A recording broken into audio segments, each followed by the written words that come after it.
Hello, can you hear me? Hi, Dorothy. Hi, hi. Hey, bonjour Dorothy. My backdrop is reversed, so I don't know where. Hi, Claude, how are you? Yeah, I'm good. Good morning, good afternoon, or good evening, actually. What time is it? Actually, Libreville, it's 10. Okay, good.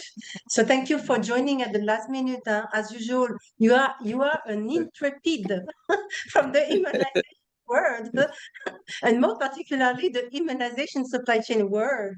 C'est vraiment Exactly. impressionnant. Hein? Merci beaucoup, en tout cas, Claude. Hein? If C'est super. I know this a bit earlier, I was able to remind you it's a climate change team in Afro. Good, good, good. But yeah, Very important, of course. But I don't know what happened with my backdrop, Ming. Huh? So, I mean, time she shared with me my backdrop, it is reversed. I don't know why. So maybe No worries, because from our perspective on our screen, well, I see you just fine. So okay, it happens with the flipping camera sometimes. So okay, good. Thank you. no So we should worries. start, right? It's Yes. already 4 p.m. here. I think we have our interpreter, Marie. Bonjour, Marie. Yes, actually we can see the interpreter here. Mrs. Maria. Marie. Yes. Marie. Okay, so we should start, right? Who is currently All connected? right. Are we on? Did we start already? Okay, we will now share our screen. Ming Anh, please share your screen with the presentation. Thank you very much. We should start now, making sure that we will not be late today. So we can start with the interpretation function.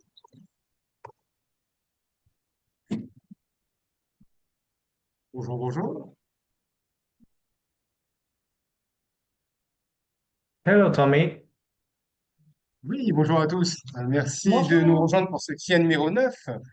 Donc, un petit rappel concernant l'interprétation simultanée qui est activée et disponible sur Zoom. Vous pouvez suivre la session dans la langue de votre choix sans interrompre le flux principal.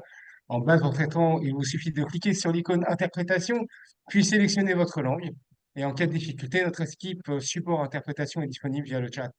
Nous invitons à parler distinctement et à conserver le micro coupé hors prise de parole en vous remerciant. Ladies and gentlemen, welcome to this KIA number 9. It's a pleasure to have you all on board today.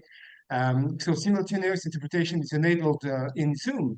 You can follow the session in the language of your choice, French or English, without interrupting the main flow. At the bottom of your screen, click on the interpretation icon and then select your language. If you face any difficulty, our interpretation support team is available via the chat.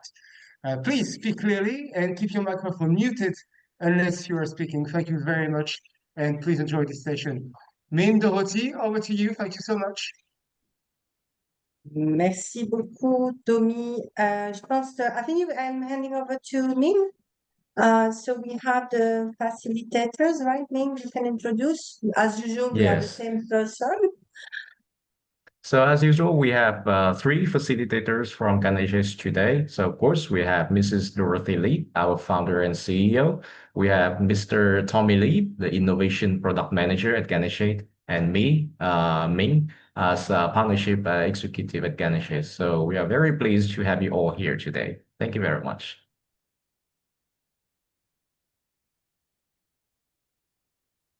So yes, Dorothy, would you like to deliver a welcome remarks? Of course, yes. Bien sûr, bien sûr. Bon, moi, je vais parler en français.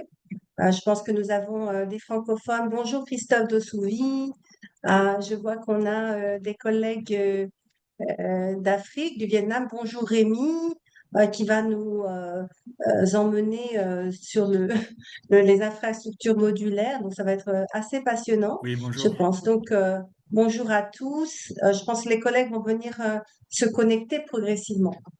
Donc, bonjour et bienvenue au KIA numéro 9, qui va porter sur la distribution de vaccins climato-intelligents. Et donc, au nom de GaneshAID et de la communauté CLIC, j'ai le plaisir d'ouvrir cette session.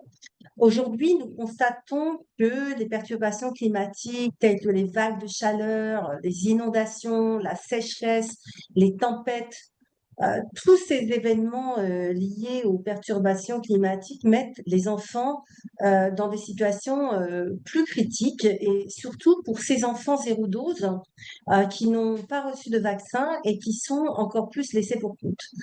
Euh, donc nous, dans le combat que nous menons autour d'approches nouvelles pour pouvoir soutenir la réduction des enfants zéro dose, on est dans une position aujourd'hui de ne plus accepter que ces enfants soient laissés pour compte, notamment quand les systèmes échouent. Notre objectif commun est clair. Can you move to the next slide? Sorry, because I think that we have a specific text for that. Thank you. Donc, je disais que notre objectif commun, il est assez clair. Pour nous, c'est la résilience qui est vraiment le point d'orgue de la solution. L'innovation, c'est-à-dire arrêter de faire comme d'habitude puisque notre écosystème change. Les défis sont beaucoup plus importants, les moyens beaucoup moindres. Et puis, on est dans une situation comment dire, d'épidémies ou de pandémies qui peuvent arriver à tout moment. Donc, on doit vraiment changer la manière de réfléchir et la manière de travailler au travers de l'innovation. Et on a besoin toujours de garder cet aspect d'équité qui doit mener, en fait, diriger notre façon de contribuer à réduire des enfants zéro dose et à travailler avec les pays. Donc, j'ai l'honneur de vous présenter nos intervenants qui partageront leurs expériences et leurs idées avec des récits nationaux, des vitrines d'innovation, des réflexions de nos partenaires mondiaux, OMS, UNICEF et Gavi. Can you move to the next slide, please?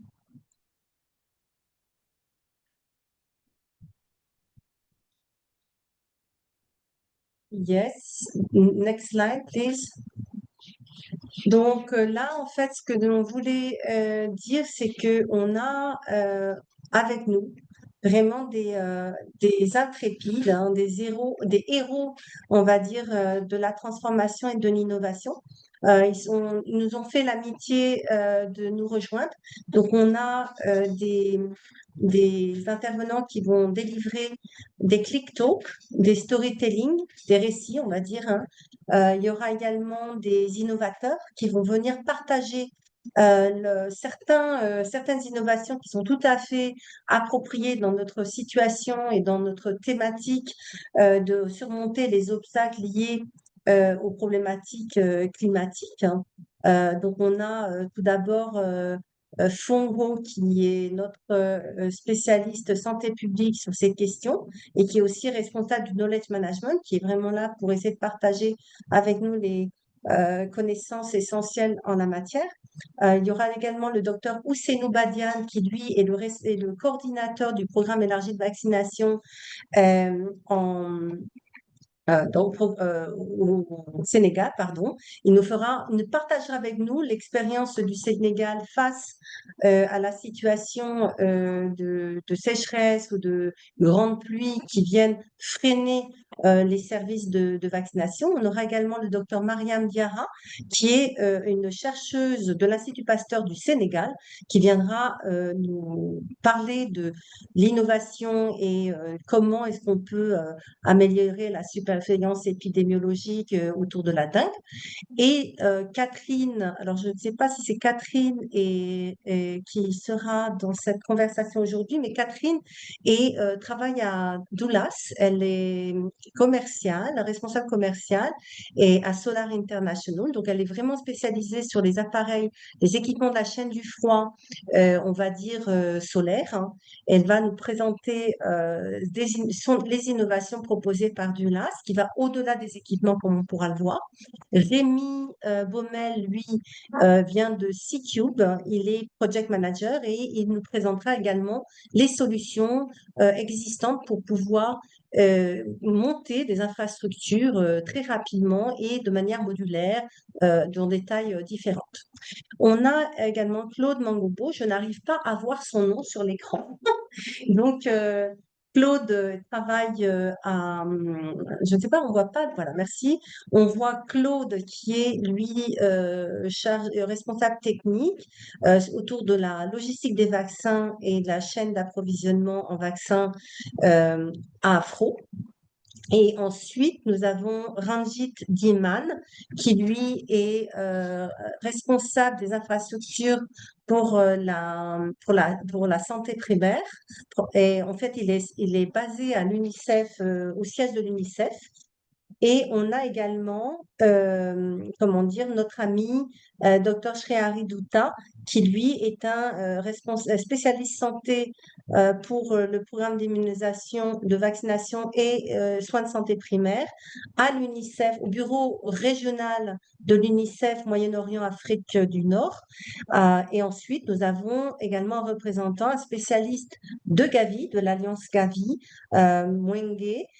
Abraham Mwenge, qui lui est responsable senior sur les systèmes de chaîne d'approvisionnement et d'intégration auprès de l'Alliance Gavi. Donc, on va vraiment avoir des discussions passionnantes autour de la vision d'un point de vue pays, d'un point de vue institution de recherche, d'un point de vue innovateur, d'un point de vue comment dire, spécialistes internationaux de l'OMS, UNICEF et de Gavi.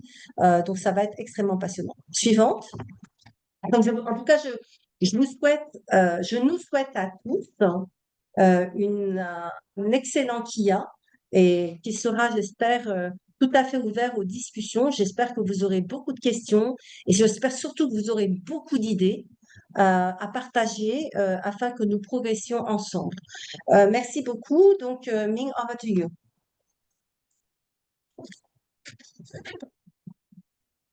Thank you very much, Dorothy. So, if I Move on to the may, next slide. I think we can yes, move forward because for the sake of time, yes. we are not watching the video. This is the video about Kia, but I guess that we can share this video with the colleagues. So let's move on to the next slide, please. Okay, so we are moving directly, please, to the agenda. Agenda, Yes, yes. will be much better because we need to start with Dr. All right. Dr. Ousseynou Badiane. Yes. Okay. So thank you very much. And so let me briefly walk you through our agenda today. So we'll begin with the storytelling from Senegal, where Dr. Ousseynou Badiane will share how climate change is already affecting the immunization services and the measures being taken in response in Senegal. So this will be followed by a quick talk from GaneshAID by Mrs. Phuong Ho, and we will talk about on why climate smart vaccine delivery matters, framing the broader challenges, and storytelling presentation from the Institut Pasteur of Dakar on linking climate factors and dengue epidemics with lessons for immunizations resilience. So after hearing those country story, we will turn to you, our participants, for an interactive country snapshot activity to capture the experiences and solutions from your own countries. And we will then move to innovation showcase with the two exciting contributors. So we have Doulas on renewable solar power cold chain solutions and CQ on modular climate resilience health infrastructure construction. So following a short creativity break, we hold a fireside chat with the representatives from Gavi, UNICEF, and WHO, discussing how partners, international partners, can help strengthen climate resilient immunization systems through policy, financing, innovations, and their priorities. So finally, we can wrap up with a synthesis and call to action. So as we have a rich and engaging program ahead, we are very grateful to all our participants, our speakers, panelists, for joining our important conversation today. We should move to Thank the you. presentation of Dr. Badiane because he will not be able to stay. Thank you very much. Next, please. Can we move to the presentation of Dr. Badiane? Otherwise, he will not be able to complete his presentation. Sorry, he has currently a duty mission with, I mean, he will not be able to stay the full session. So, Dr. Ousseynou, bonjour, Nagadef. Bonjour Dorothy, bonjour à Ça tout le va monde. bien? Merci beaucoup, hein. Merci beaucoup d'avoir accepté de participer. On est un petit peu en retard. On avait prévu de commencer à 4 minutes avant. Donc, je te laisse la parole et on est tout à fait passionné de t'écouter aujourd'hui. À toi, Ousseynou, qui est notre intervenant et il est donc responsable du programme de vaccination du Sénégal et qui va vraiment partager avec nous comment le programme aujourd'hui fait face aux problématiques de changement climatique.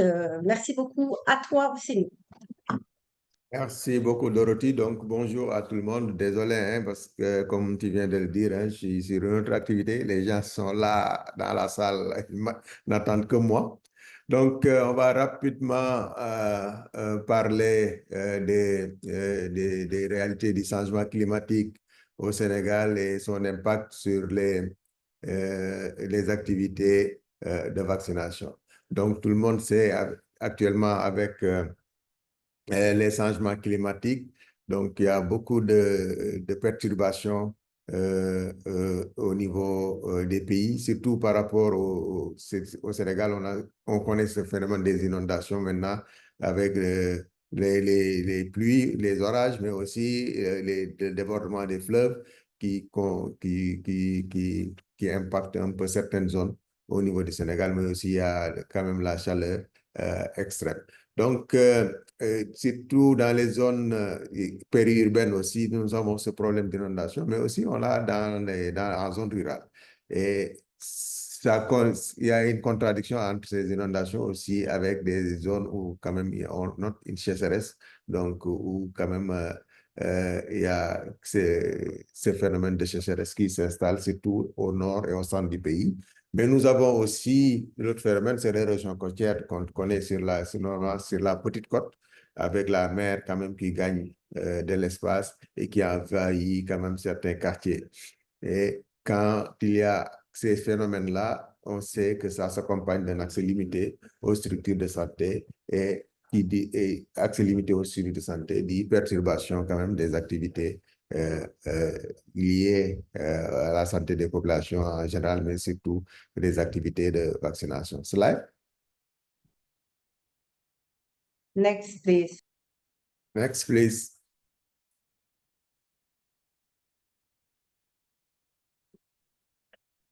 Donc, en ce qui concerne l'impact, on peut déjà parler de l'impact sur la chaîne de froid. Donc, surtout en période de forte chaleur, quand même, il y a quand même des phénomènes de délestage au niveau de l'alimentation en énergie qui peut impacter la chaîne de froid. Mais nous avons aussi les inondations hein, qui peuvent quand même détruire carrément les chaînes de froid. Nous avons eu des cas où des postes de santé étaient submergés et que la chaîne de froid était complètement dans l'eau. Tout ça là va impacter sur les activités parce que quand il y a ces phénomènes aussi, comme je viens de le dire, il y a une perturbation, il y a un problème d'accès aux structures, mais aussi il y a des problèmes d'accès, de réalisation de certaines stratégies. Donc, ce qui fait qu'il y a beaucoup de séances de vaccination qui sont retardées ou bien qui sont annulées. Et ces équipes-là aussi ont des difficultés à accéder à la population. Et la population, à ces périodes aussi, a d'autres préoccupations qu'aller se faire vacciner parce qu'il y a des problèmes quand même de survie, surtout quand les habitations sont complètement inondées. Ils cherchent quand même à se reloger, à s'alimenter, à tout. Donc, ils sont moins sensibles à ces problèmes de vaccination. Et tout ça là va contribuer quand même à augmenter le nombre d'enfants zéro dose et le nombre d'enfants sous-vaccinés dans ces zones vulnérables. Slide. Next. Maintenant, par rapport à cette situation, quelles sont les solutions qui sont préconisées? Par rapport à la chaîne de froid, c'est vrai qu'on privilégie actuellement la chaîne de froid solaire dans ces zones rurales, surtout, où on connaît ce phénomène-là d'inondation ou de délestage ou d'irrégularité de l'alimentation en électricité, ce qui fait qu'actuellement, on a dans notre arsenal beaucoup d'unités de vaccination avec des réfrigérateurs solaires. Mais aussi, il y a cette planification d'urgence et de reprogrammation des sessions. Donc, en cas d'empêchement, donc en cas de situation particulière, les gens quand même s'adaptent. Donc, il y a une certaine résilience qui fait qu'on réadapte les stratégies en fonction des situations. Mais tout ça là, ça se fait avec la collaboration de tous les acteurs, surtout les acteurs communautaires, mais surtout les acteurs, les autorités administratives et les autorités locales. Maintenant, ce qu'on fait maintenant actuellement, c'est que chaque année, bon, au Sénégal, déjà, on a généralisé l'approche ACE et chaque année, les districts font leur microplan PEV selon l'approche ACE. Et dans ces microplans-là, on intègre quand même ces risques dans les zones où c'est pertinent et ça se reflète sur les plans par des activités souvent pré- et post-hivernales, donc pour pouvoir anticiper, déjà rattraper le maximum d'enfants avant et après l'hivernage et d'adapter, de prévoir des stratégies alternatives en cas de difficulté. Slide. Si, next. Donc, dans les prochaines étapes, comme je viens de le dire, dans les microplans, actuellement, les gens font la cartographie des zones à risque dans les districts et prévoient dans les microplans des activités alternatives en cas de problème, mais aussi de renforcer les activités avant l'hivernage et de faire le rattrapage post-hivernage. Et ces activités-là sont intégrées systématiquement dans les microplans. Il y a aussi les agents de santé qui sont dans ces zones-là, sont quand même assez formés, orientés sur les pratiques alternatives, donc des pratiques résilientes, donc pour faire face à toutes sortes de situations. Et ces plans-là sont quand même financés exclusivement, pratiquement, les plans assez sur les fonds RSS et FA-Gavi, mais aussi avec l'appui des autres partenaires que sont l'OMS et l'UNICEF. Bon, jusqu'à présent, ça donne de très bons résultats parce que ces plans, on parvient à les financer entièrement actuellement, mais le risque actuellement, c'est que le risque, c'est avec la diminution qui est prévue des enveloppes des pays par rapport à l'appui de Gavi et qui impacte aussi le financement des autres partenaires de l'OMS et de l'UNICEF, quand même, on est un peu préoccupé par rapport à l'avenir de ces activités-là par rapport au financement. Donc, je pense que ce qu'on est en train de faire maintenant, c'est vraiment de voir dans cette situation comment on va faire pour maintenir quand même cette dynamique-là qui fait que le père, malgré tous ces soubresauts-là, reste à un niveau de performance élevé. Voilà ce que j'avais à présenter par rapport à cette session et je vous remercie de votre aimable attention. Over to you.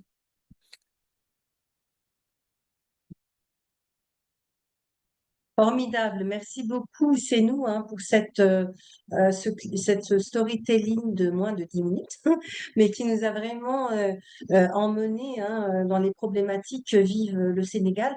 On prendra des questions, bien entendu, tu ne peux pas rester pour y répondre, mais on te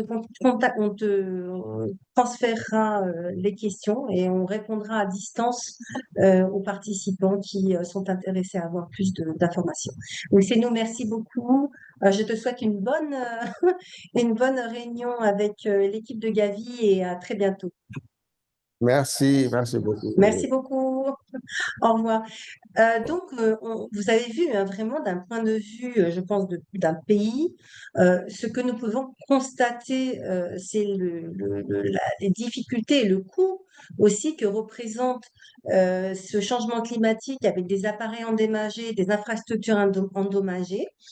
Comment on peut maintenir l'équité dans un contexte de fragilité des pays autour de l'infrastructure et même des routes, etc. Donc, je pense on peut prendre peut-être 2-3 questions s'il y a des gens intéressés de partager également des contributions de la part des pays, n'hésitez pas. Qui voudrait poser des questions ou contribuer par rapport à cette présentation pays? Personne? Très bien. Donc, on ne va pas parler trop à ce moment-là. On prendra les questions un peu plus tard. Donc, je propose que nous avançons. I think that you are showing the... OK. Maintenant, on peut peut-être introduire, présenter notre collègue Phuong Yes. Ho. Can you introduce, please, so we So can yes. start shortly, Okay, shortly. so we will start the click talk number one, why climate smart vaccine delivery matters. So so our Mrs. Phuong Ho, Thank you knowledge very much. management and Let's move on to Phuong. Please, over to you. okay. Thank you, Dorothy. Thank you, Ming. And thank you, Dr. Badiane. So now let me take a step back and frame the global pictures because Senegal's story is not isolated. It reflects a broader climate reality that is already reshaping vaccine delivery system around the world. So in this click talk, I want to answer a very simple but urgent question. Why does climate smart vaccine delivery matter? And why should it be the center of how we think about the immunization equity in the years ahead? First, I would like to talk about the evidence. Around the world, 1.1 billion people rely on health facilities with no reliable electricity. In Asia and Africa, floods already damage and close hundreds of health posts every year. Floods and storms destroy billions of dollars worth of infrastructure annually, cutting off remote districts for weeks. In Bangladesh, after Cyclone Amphan in 2020, more than 5,000 health facilities closed temporarily, and vaccines themselves are fragile. Up to 30% of vaccine doses are lost each year in low and middle income countries due to the cold chain failures. Vaccines like DTP and hepatitis B lose potency permanently after a few hours of above 43 degrees Celsius. A climate change is not a future threat, it is already an operational risk. Every vaccine loss is a child left unprotected, often a child who never ever received their first dose. I want to move to a regional overview, when the risks are not evenly spread. Globally, the next slide, please.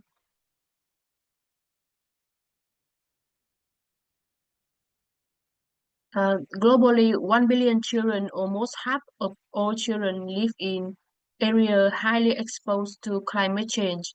In Africa, a majority of countries in West and Central Africa are in the highest risk categories. In the Middle East and North Africa, more than 86 million children are at risk. In Europe and Central Asia, it is 160 million. And Asia carry a largest share, especially South Asia, where extreme heat, flood, and storm converge. But it is scale of the challenge. It touches every region, but the highest risks are concentrated in the very place where zero-dose children are already most numerous. And this leads to the next point. When systems fail under climate stress, who suffer the most? Next slide, please. It is not the urban or well-connected family. It is the zero-dose and under-immunized children, though already left in the margin. So you can see here the power outage mean cold chain breakdown. Now facilities closure mean canceling session. Washout road mean outreach team never arrive. And displacements mean children vanish from the microplan. All of these failures accumulate into the one outcome: more zero-dose children further behind. Climate change magnifies inequalities. So, what does climate smart mean? Well, what do we mean by climate smart vaccine delivery? It means systems that are designed with risks in mind. They withstand hazards. Facility and equipment can be survive storm, flood, and heat wave. They operate under stress. like solar hybrid fridge, long-haul passive carrier, and average model that keep working when the grid or road fail. Um, the plan with foresight, microplan that use hazard calendars, not just population data. They use resort wisely. Budget that cover maintenance and life cycle cost, not just initial procurements. And also that means the learn and adapt through platform and integrate climate risk into decision making and share lessons across country. And most importantly, climate smart also means consistently reach zero dose children despite hazard. So how do we achieve the climate smart vaccine delivery? The answer is innovation and design. Next slide, please. The innovation and design, uh, including the smart cold chain like solar hybrid fridge and long-haul carrier extend vaccine safety when the electricity and transport are disrupted. The digital foresight, hazard-aware microplanning, and real-time monitoring help managers move vaccines and reschedule sessions before the disaster hits. Flexible delivery model like both clinics, mobile brigades, and community outreach ensure continuity for displaced and isolated families. And the last one is equity data and learning. Platform like VaccinaRich developed by GaneshAID map and track zero dose cluster in vulnerable zone. This guide investment and ensure that children most at risk are the first to be reached. So innovation is not optional. It is how we protect equity in the climate stress world. So let me end with the call to action. Next slide, please. Um, so the call to action, including three main stakeholders. The government must commit to climate smart strategy that prioritize zero children. That means integrating climate into microplanning, coordinating across sector, and budgeting for resilience. Partners must provide the technical expertise, resilient cold chain, digital platforms, share lessons to help countries to adapt faster, and donors must fund differently, covering life cycle costs and training, shaping market for resilient technology, and prioritizing climate proofing in co-financing. Together, the three stakeholders hold the key to climate smart vaccine delivery. Climate change is already flooding health posts, spoiling vaccines, and cutting off roads. It is not tomorrow's challenge. It is today operational risk. And it is the world's most vulnerable children who suffer. At GaneshAID, we are committing to work with government partners and donors to ensure resilience becomes the new baseline. So, because resilience is not optional and is the foundation to protect every child everywhere. So, I hope that this quick talk can give you the overview and give you some idea to think forward in vKIA9. Thank you. Thank you. Thank you very much. Merci beaucoup. Thank you very much, Phuong. I think you have to wear your headphone because I'm going to speak in French.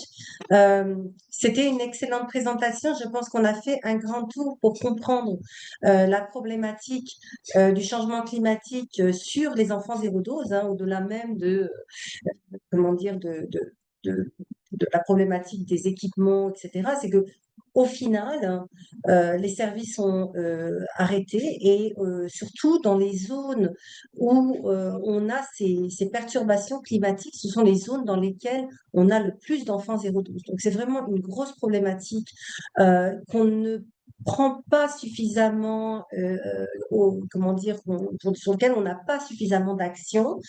C'est pour ça que GaneshAID, aujourd'hui, on est vraiment dans une démarche ici d'attirer l'attention des gouvernements, des partenaires techniques et financiers pour pouvoir aller de l'avant et aussi, bien entendu, hein, au centre de tout cela, les gouvernements travaillant aussi avec les innovateurs sur des solutions complémentaires et, comment dire, plus agiles, on va dire, pour pouvoir surmonter ces barrières. Donc, merci encore une fois à Phuong. On va donner la parole maintenant au prochain intervenant. Il me semble que nous partons au Sénégal. Cette fois-ci, on va rejoindre l'Institut Pasteur de Dakar. On a le plaisir d'avoir Maryam qui va nous faire une présentation sur des approches innovantes, la recherche en matière de surveillance épidémiologique et avec une application sur la dengue. Donc, docteur Maryam, c'est à vous. Merci beaucoup, Dorothy. Merci à tous. Je suis vraiment contente de participer à cet intéressant webinaire. Et donc là, moi, je vais parler sur le Climate Informed Epidemiological Surveillance, some lessons from the Dengue Early Warning System project in Senegal. Next slides, please. So first of all, I would like to talk about the forest network. This network, by forest, we mean Senegalese syndromic sentinel surveillance. And this surveillance was set up in 2015. And you can show here, you can see in this map here, all sentinel sites around Senegal. And to date, we have 42 sentinel sites in the country, and the syndrome on the surveillance are flu, arboviruses, hemorrhagic fevers, malaria, and diarrhea. Next slide, please.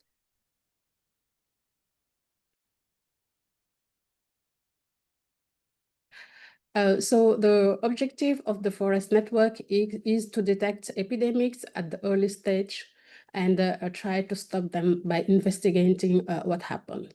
So here you have some example of detected outbreaks during 2020, and you can see here the most of them are dengue outbreaks in Senegal. So you can have this kind of map for each year.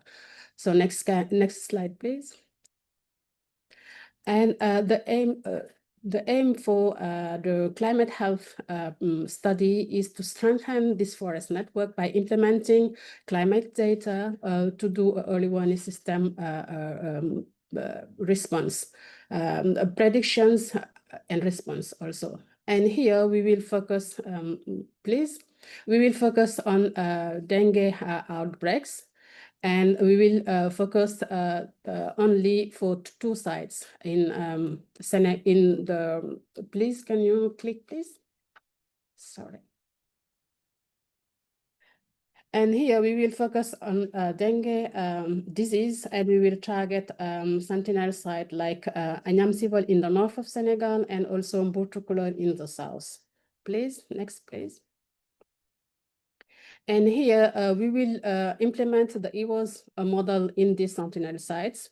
EWOS stands for Early Warning and Response System for Climate Sensitive Disease. This model was developed by WHO TDR in collaboration with the Gothenburg and Freeport universities. This tool was designed to effectively predict epidemics for climate sensitive disease, such as arboviral disease, and it can predict around 8 to 12 weeks in advance. So this tools has been widely used in, for example, 11 countries, and Senegal started his pilot study this year. Next, please. To use this model, we need 3 past years for climate data, the retrospective one, but also we need health data, like, for example, here in our case for dengue cases via the forest network. For climate data, we will use data from the ANACIM, this is our national meteorological agencies, but also data from the NASA. We also will use population data for incidence predictions. Next, please. And for this model, the objective is to do forecasting for this model. Here, this is an example of forecasting in Anyam Civil Health District we have. You can see, for example, here in the grid line, this is the threshold, the alarm threshold. In red line, this is the predicted incidence. And in blue line, in blue dots, these are outbreak probabilities. And when the probabilities are above the threshold, we translate into alarm. And here, next please, one interpretation we can have is that, for example, based on the weather conditions we recorded, for example, during the week 35, we can see that, for example, here for Mburshukuler, weather conditions are not conducive for dengue transmissions. So next, please. We are running this model in the in real time using climate data at the real time for each site, and we are producing weekly newsletters to inform predictions. And here, this week newsletters are shared with the Ministry of Health and those responsible for the response in the districts. Next, and you can see, for example, in these newsletters, three main parts. The red one is the part where we can have dengue outbreaks, risk prediction and interpretations for all results. And for the green part, next, you can see the response, the recommended response guided by the level of alarm and the risk mapping. And then for the response, we can it can be, for example, something like public awareness campaigns, sanitations of areas, larvae surveys, and larviciding, and so on. So these response are co-developed by people responsible, people in the sites, and all local communities, and also here in IPT and the Ministry of Health, we are discussing for the local context, what kind of response we can make regarding this alarm we have. We can also have traffic lights, which can represent the risk of alarms, depending if we are in a low, moderate, and high risk for dengue epidemics. Next, please. And here, these are some type of response to alerts, because we have already produced lots of newsletters, and people in the local communities are organizing awareness campaign in Anyam Civil, for example. You have the picture here, and also entomological team are doing investigations to identify larvae. They also will try to identify parameters that can guide control strategies. And at the end, they will formulate recommendation for the response so that they can, plan in advance and try to destroy things that can bring larvicides and avoid epidemics in advance. So the main things here is just to prevent. Before having an outbreak, we can also try to see what's happened in that area and try to do lots of activities like sanitations and so on to avoid epidemics. Next, please. And here we launched the kickoff meeting of the EWOS workshops with all stakeholders in July. And we had all partners from the Ministry of Health, different sectors. We also developed this, co-developed this study and this workshop with, the One Health program. We had also on board the AMASIM, our meteorological agency, and also in IPD, we have all department involved, like entomology department, the public health department, and also the epidemiology and data science department here in IPT. But all this work was supervised by WHO TDR and the WHO TDR in Senegal. So next, please. So these are some, early warning system and response for dengue, for example, in Senegal. And we wanted to, instead of having it for 2 sites in Senegal, because this is a pilot study, we can also include all other studies around all other sites around the forest network, and it will be, a huge early warning system to avoid future outbreaks. So thank you for your attention. Félicitations, Maryam, c'était une excellente présentation. Vraiment, c'était très impressionnant. On est très passionné par ce que vous avez présenté. Je pense que ça devrait inspirer beaucoup de pays dans cette approche vraiment de prédiction, de modèle prédictif d'épidémie. Et je pense que d'ailleurs, quelque part, on pourrait être inspiré aussi sur des modèles prédictifs d'enfants zéro dose. Dans quelle mesure, si on mettait plein d'agents, plein de facteurs ensemble, on pourrait prédire les prochains enfants zéro dose selon les archétypes de districts ruraux, districts urbains, les zones périurbaines aussi, qui sont aussi des foyers d'enfants zéro dose, dans les zones où il y a des populations spéciales également. Donc, si on ajoute les facteurs climatiques, les facteurs de couverture vaccinale faible, etc., en plus de prédire les épidémies, on pourrait, avant d'avoir les épidémies, essayer de cibler ces enfants zéro dose qui aussi peuvent être aussi le déclencheur des épidémies. Donc, merci beaucoup pour cette formidable présentation et je pense qu'on va accueillir peut-être des commentaires, des questions, des partages d'expériences de la part de nos participants. Nous sommes 65 participants maintenant, donc on ouvre peut-être pour 5 minutes, 5 minutes de conversation sur ce que vous venez de présenter. Donc on attend un petit peu. Est-ce qu'il y a des questions, des contributions, des exemples similaires dans d'autres pays? Hello, hi. Hi. Yeah, this is Is Dr. this Srihari Srihari? from UNICEF MENA Regional Office. I can recognize your voice. We worked together the Yes, last week. yes. No, thank you. Hi, Thank you. Srihari. Thank you. And thank you, Dorothy, for organizing this excellent webinar. This is really interesting in the present time of climate change. And I was very much glad to see this predictable model of disease forecasting, which is really very impressive. I have a question. Initially it was mentioned it is 3 years retrospective climate and health data analysis based on which the prediction happened. Then in one slide I found prediction distance is 7 weeks. So if this can be clarified, that would be really helpful. Yeah. Yes, thank you for your interesting questions. So I forgot to mention that for the model, we have 2 parts. We need, for example, to learn, to feed the model with the 3 past years data.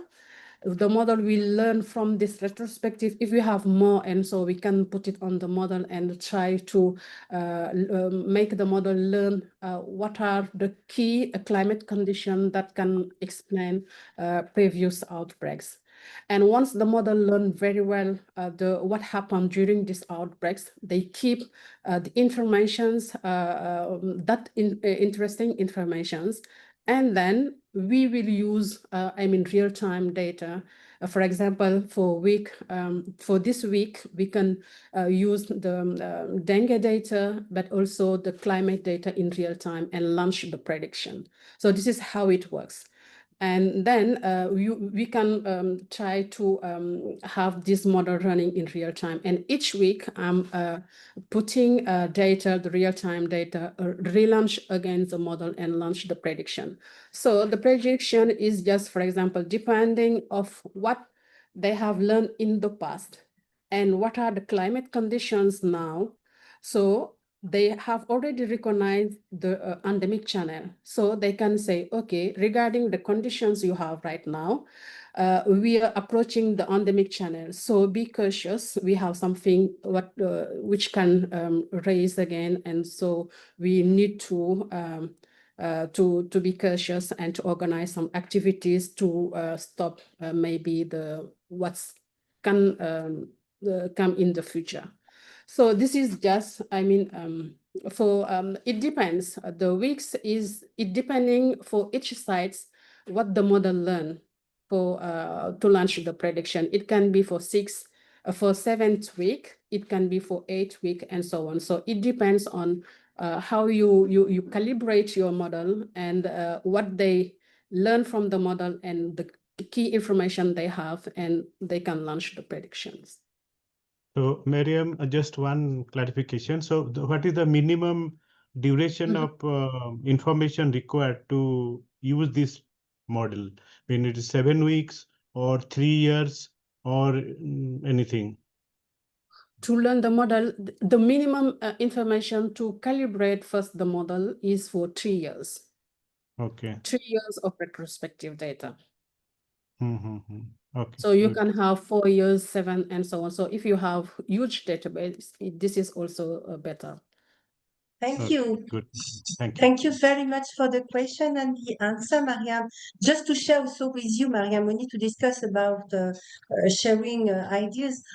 In Mali, we are supporting the government of Mali to identify the different sources of data for identifying the zero-dose children, and we are currently preparing some predictive models also basing on the 3-5 years retrospective data on immunization from the GaneshAID, but also from surveys and humanitarian data also in the conflict area. And the idea is to also bring to the government the possibility to use the predictive model for targeting interventions in the areas where there are higher risk, prediction of zero dose community, like a very agile system. So we would be very happy to collaborate further with you to discuss about your model and how we can apply this also to the zero dose.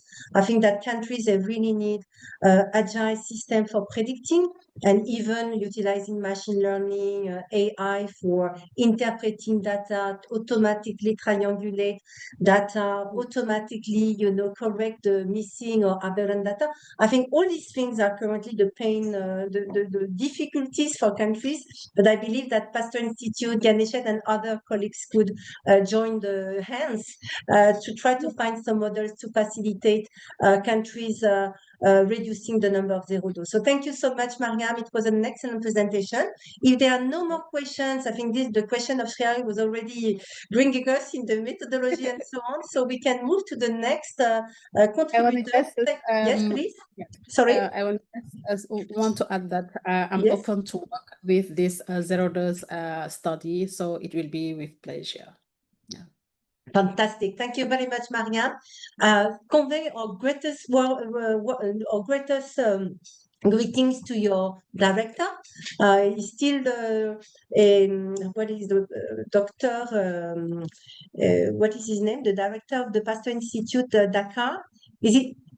Dr. Ibrahim Sosefal? Yes. So convey our greatest greetings.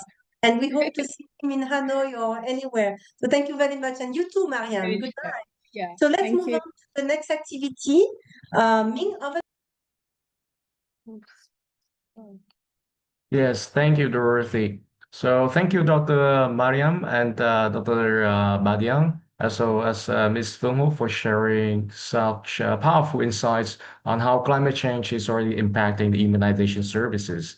And now we would like to hear from you, our participants, through an interactive country snapshot activity. So we want to capture your perspectives on how climate change is affecting immunization in your countries. So please take a moment to scan the QR code on your screen right now. You can see here, and our assistant will also share the link in the chat section as well. So for over the next few minutes, we'll ask you a few short questions, and your inputs will help us build some sort of like global picture on the challenges happening across the regions. Okay, so please continue to the first question. So, which climate events most affects immunizations in your country? So we have some options here. For example, floods, heat waves, storm and cyclones, droughts, or others. Okay, we see 18 people in the Mentimeters right now. We don't have their QR code on the screen, but you can also check the link in the chat section of the Zoom. Okay, so we are seeing floods is leading, and then heat waves and storm.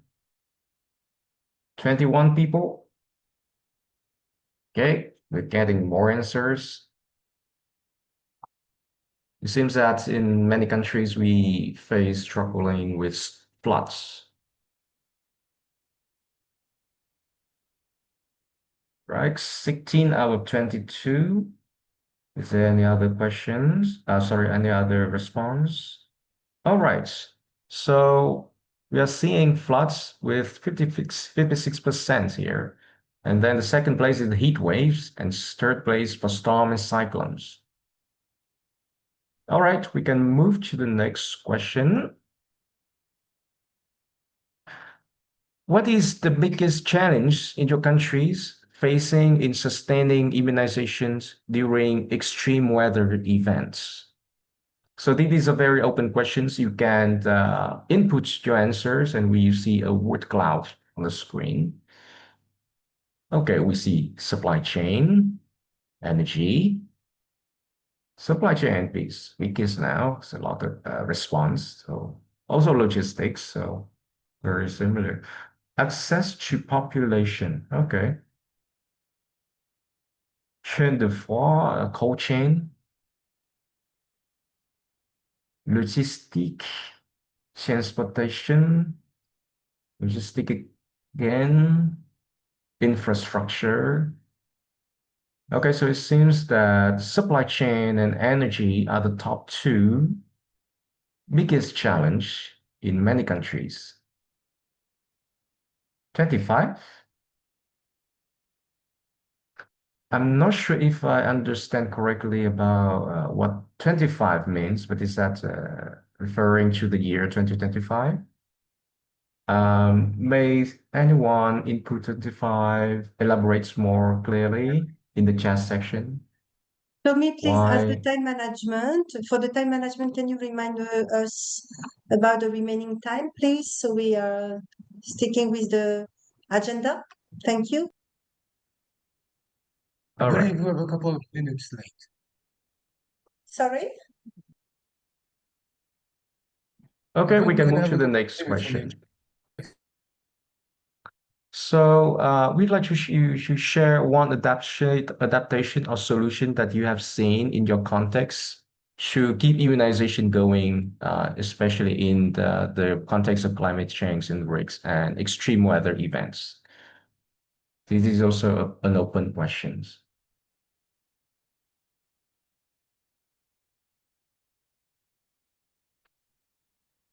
Okay, it seems like for this question, it takes quite some time to think of.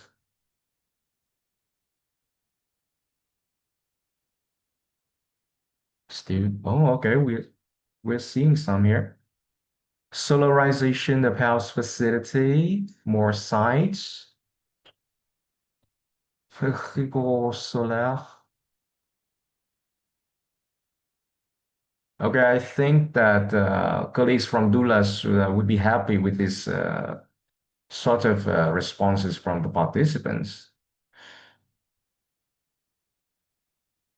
I mean, not only doulas, I think all the innovators would be. Yes. I mean, it's quite important that we are calling innovators, really thinking about solutions that are accessible, affordable, and I would say suitable to the context of countries. So please, we are not, I would say, brand oriented. So it's important that we are keeping this in mind.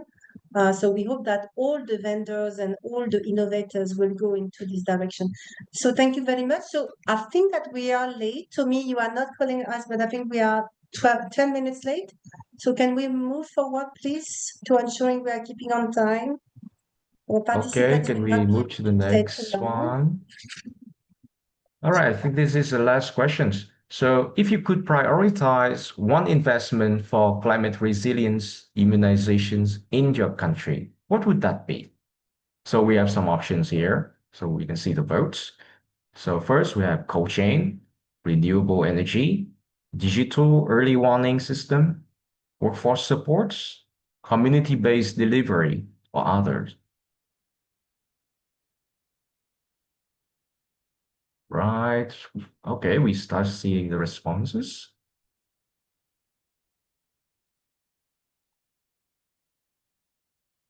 Okay, renewable energy is very much interested and concerned. Workforce supports, workforce development is also quite, oh, okay, quite a stark contrast with the renewable energy now. Cold chain, yes. All right, we are seeing some patterns here. It seems like we are all aiming for renewable energy and new technologies, especially with the cold chain and supply chain. And of course, with that comes with the development capacity of the human workforce to run the system. Okay. Community-based delivery, yes. Digital early warning, okay. Okay, thank you very much. I think this is quite the responses and quite the patterns we are seeing. Before continue with the next activity, we would like to request everyone to open the camera on the screen so that we can have a giant, like I can take a group photo. The participants we currently have today at KIA number 9. GaneshAID's team, please stand by and support us with the screenshots. Hello, everyone. I can see the faces. Let me check the faces. Very nice faces. Hi. Hi, hi, hi. Ah, Andrew, hi. Ranjit. Ah, Ranjit and Mwenge. You are together. Hi. Dr. Diawara. Hi, how are you? Janet. Hi. Viviane. Bonjour. Is it Didier? Didier Mouloula? How are you? Catherine. Catherine. Hi. So all the friends are around. So I think we can remove the the sharing of the screen and so on, so we can take the picture, right? I don't see Landry. You did not switch on your camera. What? Tommy either. So what is going on? Can you take the picture or what? Could you take the picture? We're taking the pictures. Okay, Thank great. you. Very nice picture. So we don't have everyone in the in the picture, but on the second page, we see a lot of participants not sharing. This is okay. Can you switch on your camera so we can take the picture, guys? As a souvenir. Okay. So let's move on now to the next session, Ming.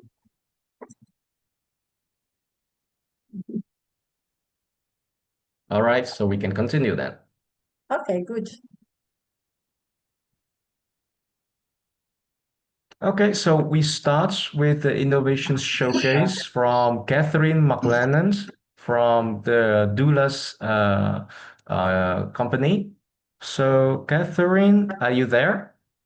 Yes. Hello. Yes, thank you, Catherine. So Catherine has worked for Doulas since 2009, and she is responsible for all the operational and commercial aspects of the vaccine cold chain business within Doulas. So Catherine is very excellent communicator and very passionate about her role, so which is why she includes extensive travel around the globe, liaising with our network of the local partners. So I will leave the stage to you, Catherine. Thank you very much, Min, and thank you very much, Dorothy. Good morning, good afternoon, good evening, everybody. It's my pleasure to take part in this virtual event today. So first of all, I'll give a little introduction to my company, Doulas, and what it is that we do. So first slide, please. Next slide, please. Okay, so Doulas was founded in 1982 and has now grown to be a leading renewable energy company, working on complex projects across the UK and also around the globe in the fields of hydro, solar and wind power. We're also a leader in UK cold chain manufacturing, providing essential off-grid vaccine storage to support global immunisation efforts. I'll say a little bit more about this later on. As we've seen in earlier sessions, climate change can impact vaccine delivery by creating significant challenges for the cold chain, which is the system of temperature-controlled storage and the transport required to keep vaccines effective. Climate change can also disrupt logistics and increase the spread of vaccine-preventable diseases. These effects are disproportionately felt in low-income countries that already have fragile health systems. The effects of the changing climate can cause extreme weather events, such as hurricanes and floods. If you pop back to the back one slide, that would be good. So the hurricanes and floods can cause widespread blackouts, shutting down the grid altogether. Indeed, we know that a lot of countries still have erratic grid networks today with limited power availability. This can have a huge impact on the cold chain because any break in the chain can cause serious damage to temperature-controlled vaccines. Here you can see some of the logistical challenges that the monsoon season can present, making roads impassable and logistics in the transportation network very difficult. Next slide, please. Flooding and droughts can also contaminate water sources, increasing the incidence of waterborne diseases like cholera and typhoid and dengue. Situations like this often require emergency campaigns to fight the spread of these diseases, and acting fast is key. Next slide. So what is the solution for sustainable cold chain technology? Next slide. Over 40 years, DILAS has manufactured solar-powered refrigerators for the safe storage of vaccines and blood. These systems are completely standalone, with no reliance on grid electricity whatsoever. So they're the perfect solution for remote communities that have little or no access to grid electricity. In fact, we're the only UK manufacturer of WHO, that's PQS, Performance Quality Safety, accredited refrigerators. We've been supplying them to UN agencies and international NGOs for immunisation projects across the globe since we started back in the early 80s. We worked out that a single 100-litre fridge has the capacity to store vaccines for 10,000 plus people. So you can imagine the impact that one fridge can have on a rural community that has seen the harsh reality of climate change on their doorstep. Next slide. Over the years, we've built up a network of local partners to ensure that the cold chain equipment reaches its final destination. Having this network is key to ensuring a secure cold chain. It's our local partners who have the knowledge of the geographical terrain that they're working in. They frequently have to come up with solutions to ensure delivery to the last mile. As you can see, we utilise many methods, horse and cart, a helicopter or boat, and for that very last mile, by hand and foot. Well, actually, by many hands, because, you know, our refrigerators, they're not portable, they're heavy. It takes at least 4 people to pick them up and deliver them to where they need to go. Next slide. We've worked across all corners of the globe, from sub-Saharan Africa to Southeast Asia, with the main goal of providing a secure cold chain for those displaced or remote communities that really need it most. I'll show a couple of example projects that we've carried out recently. Next slide. This is Ethiopia. We're currently very active in Ethiopia, working with our partners to install, deliver, and carry out end-user training on the aftercare and maintenance of our fridges. Next slide are some photographs of a project that we carried out in Guinea, where we installed 230 of our solar direct drive refrigerators. Next slide. And these photos here are Angola, working with our partners again to distribute our refrigerators to 14 provinces across Angola.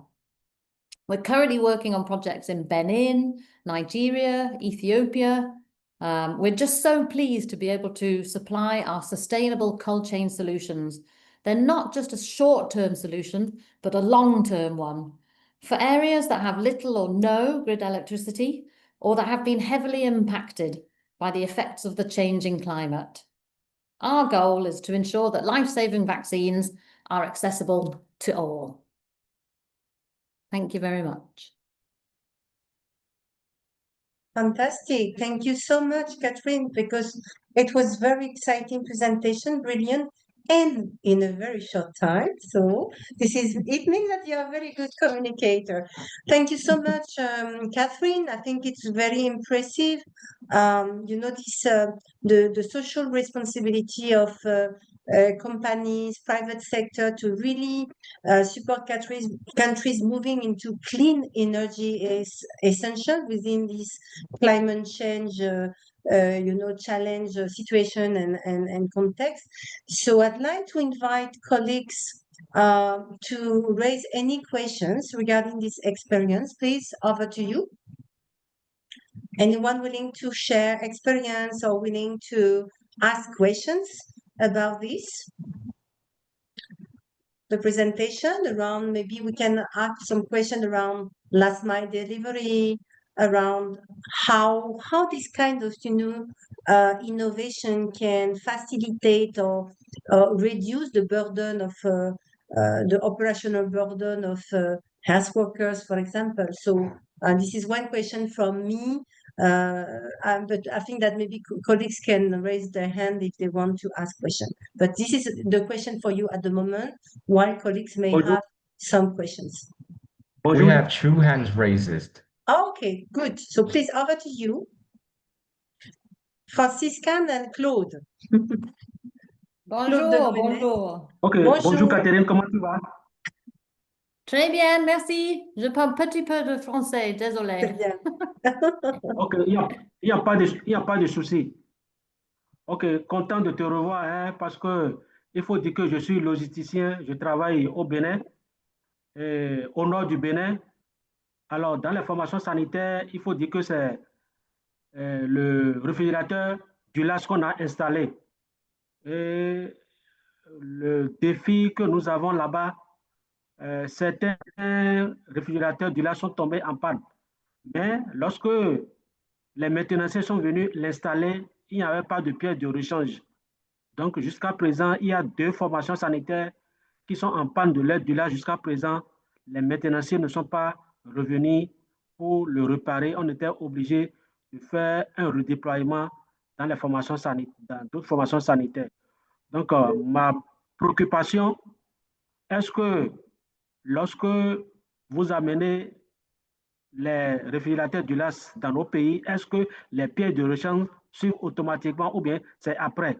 Merci et félicitations à toi. Merci.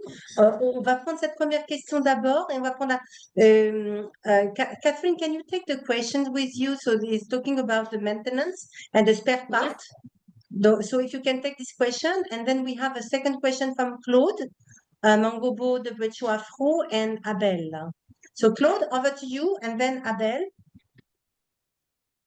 En fait, Abel, c'est pour Dula ce que je veux répondre, en fait. Oui, Bonjour, merci Abel. Catherine. Bonjour Claude. Merci Catherine. Bonjour Catherine, merci Dorothy, merci pour cette belle présentation. Alors, my question is related to the last mile distribution. What is exactly the solution proposed by DULAS when, because we are talking about the climate challenges that health facilities may have, for example, during floods.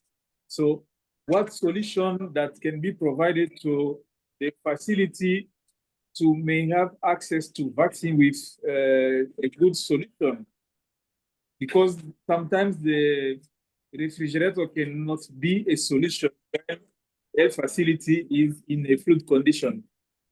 Is there any solution at ULAS to help facilities or countries to solve the problem? Thank you, and over. Merci Thank beaucoup, you. Claude. Hein. Over to you, Catherine.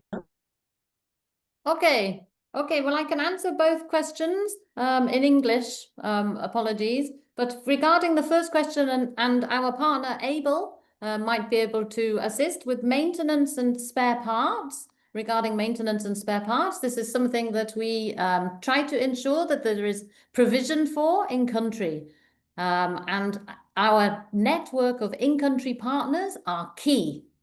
They are the key because they are the ones who are on the ground and ready to react at all times. So Abel, do you want to add? Merci. OK. Merci, Catherine. Bonjour à tous. Bonjour, Dorothy. En fait, par rapport à la question concernant la maintenance, en général, les pièces de rechange sont livrées avec les équipements dans le pays. Et durant 3 années, par rapport aux équipements dont vient de parler le collègue qui est au nord du Bénin, nous avons assuré la maintenance. Mais après la période de garantie, les pièces sont toujours en stock. Allô? Vous m'entendez? Après la période de garantie, les pièces sont... Oui, après la période de garantie, les pièces sont toujours stockées au ministère de la Santé parce que la procédure est en cours pour faire un contrat de maintenance. Donc, c'est un peu ça, chers collègues. Les pièces sont disponibles dans le pays et sont toujours au ministère de la Santé du Bénin. Voilà. Donc, nous intervenons quand vraiment c'est possible que les pièces sont disponibles, mais après la période de garantie, il faut bien que quelqu'un s'en occupe. Et c'est pour ça que l'UNICEF en général met sur des kits des pièces de rechange qui sont stockées à la direction de la vaccination et de la logistique. Merci beaucoup pour cette clarification. Merci beaucoup, Adèle. Je pense qu'on va passer à la deuxième question. Si on peut répondre à la question de Claude par rapport au last mile delivery. Yes, last mile delivery. Thank you, Claude, for your question regarding, what happens during floods. Obviously, our teams on the ground are seeing the effects of the floods and the logistics, to actually get our refrigerators to those last mile posts. And that does present a challenge. It presents a challenge for us. Like I mentioned, our refrigerators, the DILUS refrigerators, are chest style, so they're not portable. But once they have reached their final destination, then they're set. They're very long lasting refrigerators. They will last 10 years plus. But in between, there are temporary solutions, such as long-term passive cool boxes, which are available that could potentially help. But our teams, this is where we rely on our teams to ensure that our fridges do reach those last mile destinations. So it's down to the perseverance of our teams on the ground to make sure that our fridges get to their final destination. I hope that helps a little bit, Claude. Thank you. Thank you very much, Catherine. C'est OK, Claude, pour la réponse? Oui. Merci, Catherine. Merci pour la réponse. Merci. Thank you very much. And maybe just maybe not a question specifically to you, Catherine. I was thinking about the decommissioning of outdated cold chain equipment.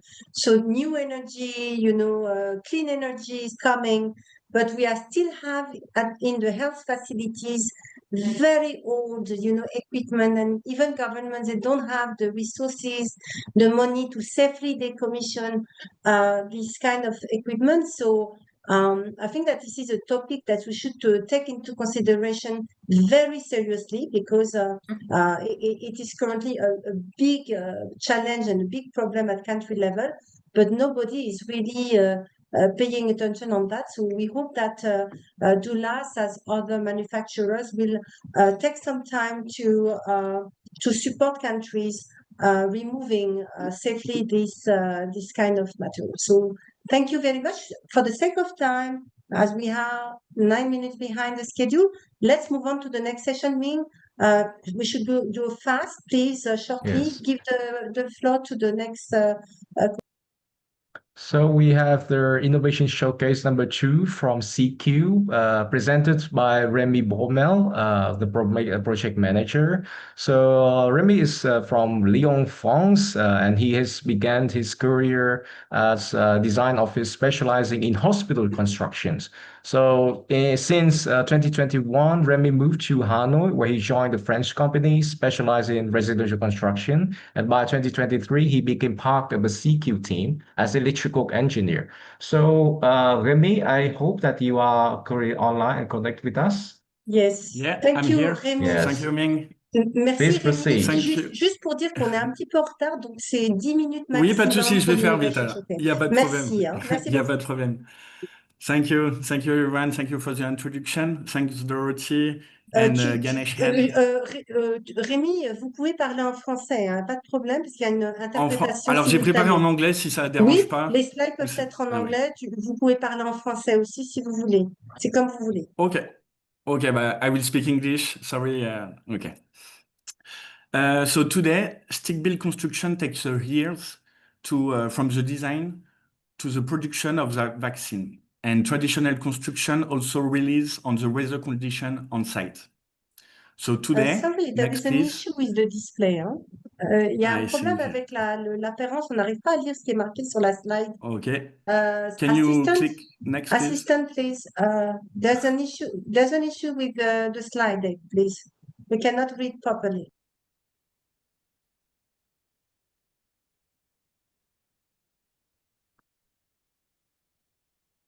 If you prefer, I can share my screen. Yeah. Ming, can you refresh to the share my slide? screen if you prefer. Okay. Okay, so I continue. So today, SecCube has developed a new way to install facility quickly anywhere. Because we are manufacturing our module and we assemble it in our factory as an industrial company, we are going faster than a traditional construction. So we can also deploy our module quickly after a climate disaster, for example, such as a storm or typhoon. So from this concept, a movable cube fully equipped, SecCube was born in 2019. So from Christophe Mermaz, who is the CEO of SecCube, and he specializes in industrial field, and with Fabrice Dumont, CEO of SP Group, a biotech and engineering company based in Switzerland. So we also have as a shareholder Saint-Gobain. Saint-Gobain is a company specialized in sustainable construction material. So they are a shareholder of SecCube since 2022. So yes, there are a big problem with the screen, but it's okay. We'll do it with that. We have 3 locations. So our headquarters is based in Singapore, our production site in Hanoi, Vietnam, and we have a business office in Switzerland. This is our customer, so Seva. We also work with General Electric for a laboratory which has been installed in Taiwan. And this is our concept. So the concept, we propose 3 sides of module with different length, 3.5 by 3.5, 3.5 by 7, and 3.5 by 10.5 meter length. So with these 3 standard size, we can combine few modules together to build fast a new building. So the steel structure of each module are self-supporting. That means we can keep open between 2 modules. So you can see here, we can keep and create a big room. And we can also, from this standard solution, tailor the product for the customer. So we can install windows, door, create the room inside with different partition to really tailor the solution for the customer. So from this concept, we develop 5 different applications. So next, please. So we have a small modular biotech. So I will talk right after. We have the large facility. So the large facility is mostly for industry, packing, or F&B industry, between 5 to 2,000 square meters. We have the standalone laboratory. So it's only 1 module ready to be deployed and ready to be used. We have data center. We use our expertise with special condition inside to do data center. And we also manufacturing some modular office. So now I will talk about the showcase. So it's a project we install in Europe. So next, please.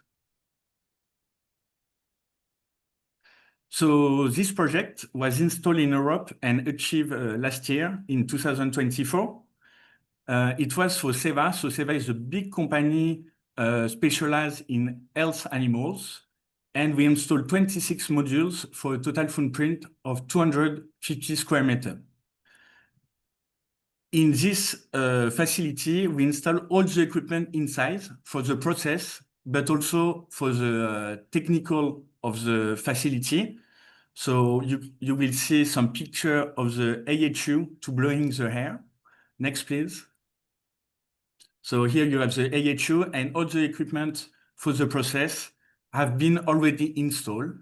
So when we arrive on site, we just have to connect them together. And so now I will introduce you a typical project, the different steps of the project. Next, please. So the first step of the project is to design the project, but we don't start from zero. We use our steel structure. So we just have after to tailor the solution with door, windows, and system relative to the process of the customer. After designing, we will manufacturing the project in our factory in Vietnam. So here you can see the picture inside our work floor. So here you can see on the right a module with all the equipment for a ventilation system already assembled. We are working like a car industry. So that means we will assemble module per module, each components. And after that, the customer come to accept the project before we send to the customer site. Next, please.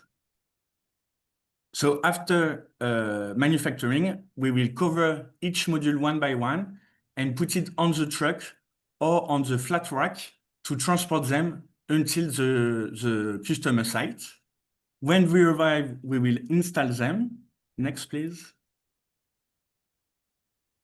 So we will install them with a crane, one by one. We will connect them together and we will test and make the commissioning with the customer. So now you have seen a typical project. I will just review with the last slide.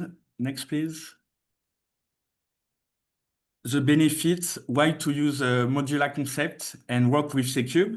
So because we are off-site assembly, we don't depend on the weather condition of the customer site. And is also very safer compared to a normal construction because we limit the number of workers on site and we limit the risk of accidents. We also go faster than a stick-built construction. We can move the facility later. We can also prepare a strategic stock. So we can imagine to stock some module and be ready in our factory to deploy in case of emergency climate. Our quality of material is high because we are a GMP facility and also green installation because we have the possibility to install some solar panel on the roof of our factory. So thank you for listening me. The last slide is just a thank you. Merci beaucoup, Rémi. C'était vraiment une présentation très étonnante, très intéressante, très innovante, en sachant Merci. que cette présentation, elle est particulièrement importante dans le contexte des difficultés climatiques que rencontrent les pays à revenus intermédiaires et bas. J'ai posé un certain nombre de questions dans le chat, mais je pense qu'on va aller ouvrir une session de questions-réponses ou de contributions, en sachant que quand même l'Afrique est aussi dans une approche maintenant, avec l'agenda vaccination, de vouloir produire ses propres vaccins. Donc, c'est vrai que les investissements en termes de construction d'infrastructures demeurent importants, mais avec des solutions comme C-Cube, on a trouvé ça quand même assez intéressant et peut-être une solution appropriée, étant donné le contexte des pays d'Afrique. Donc, on va ouvrir la session pour prendre des questions et des partages d'expériences. À vous. Très bien, merci. Donc, en attendant que les mains se lèvent, moi, j'ai posé quand même des questions importantes en termes de est-ce que c'est résistant, ces modules-là? Parce que bon, c'est une expérience qui est plutôt en Europe, donc nous, on est plutôt focalisé sur les pays d'Afrique, d'Asie, du Middle East. Est-ce que Bien sûr. ça fonctionne, ces modules fonctionnent dans des zones désertiques, des zones d'inondation? Vous avez mentionné la possibilité de solariser également. Oui. Est-ce que vous avez aussi des solutions autour du recyclage de l'eau, etc. Donc ça serait intéressant d'entendre. À vous. Tout à fait. Donc, merci beaucoup. Tout d'abord, nos solutions, elles sont, on peut vraiment les personnaliser en fonction de la localisation du projet. Donc, en termes d'isolation, on va pouvoir vraiment jouer sur l'épaisseur d'isolation. Donc, si c'est une zone désertique avec de fortes chaleurs, on va pouvoir augmenter justement cette isolation. En termes électriques, donc comme vous l'avez rappelé, Dorothy, on peut installer des panneaux solaires sur notre roof. On peut aussi installer des gensets ou des systèmes électriques de secours. Donc voilà, c'est des choses qu'on peut faire et qu'on peut justement amener. C'est une solution qui peut être vraiment adaptée en fonction de la localisation du projet. Merci beaucoup. Et probablement, je vois pas les mains levées là, mais je pense qu'il y a aussi, on a eu une précédente session, hein, et je crois il y a 2 ou 3 sessions précédentes, on a parlé en fait des centres de santé verts. Où en D'accord. fait on était dans une réflexion que la plupart des pays d'Afrique et d'Asie du Sud-Est rencontraient des difficultés pour construire, hein, parce que ça coûte cher, des centres de santé dans des zones reculées où les communautés doivent marcher pendant des heures et des heures pour accéder à un centre de santé. Donc on réfléchissait à qu'est-ce qui pourrait être proposé au pays pour mettre en place des centres de santé rapidement et puis résistants dans des zones climatiques un peu difficiles. Donc, c'était un peu ça. Donc, est-ce que ce genre de module pourrait faire l'affaire et combien ça coûterait? Parce que est-ce que c'est moins cher ou plus cher que de construire une infrastructure? Je pense que c'est des questions quand même essentielles pour nos pays. Donc, à Bien vous. sûr, tout à fait.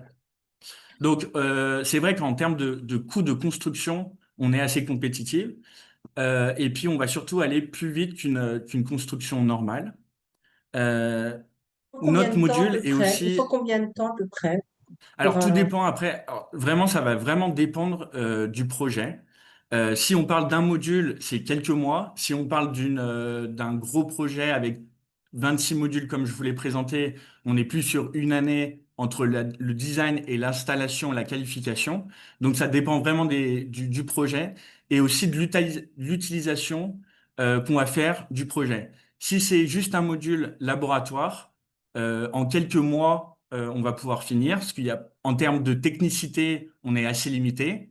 Par contre, si on est dans des salles blanches avec des zones airlock, personnel airlock avec des grades assez importants, il y a plus de technicité, plus de réseaux à installer. Donc forcément, il y a un temps de design et de fabrication un peu plus important. Mais on reste très compétitif en termes de temps comparé à une construction normale. Et aussi, ce que j'aimerais ajouter qui est important, c'est que quand vous travaillez avec Secube, vous travaillez avec une seule entreprise. Vous n'avez pas une multitude d'entreprises, électriciens, plomberies, architectes. Vous travaillez seulement avec Secube, donc il y a un seul interlocuteur, ce qui facilite grandement les échanges. Et lorsqu'on installe aussi nos projets, c'est notre équipe Secube qui vient sur site pour installer et connecter tous les modules Merci ensemble. beaucoup. C'est-à-dire que nous connaissons les D'accord. projets. Merci beaucoup, Rémi, pour Merci à vous. Nous sommes un peu en retard. Tommy, tu avais une question à poser, peut-être?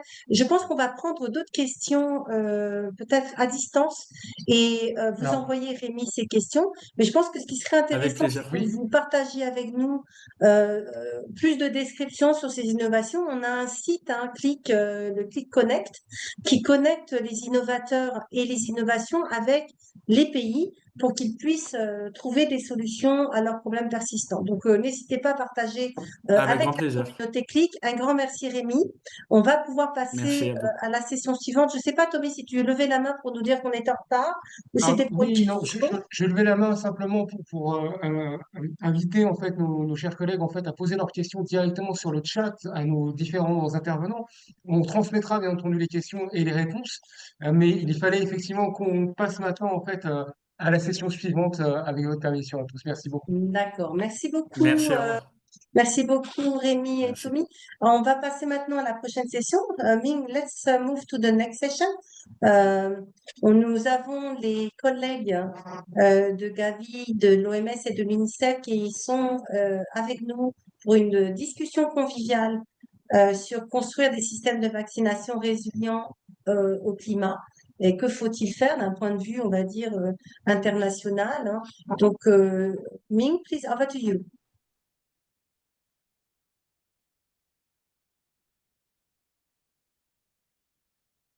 Ming, can you?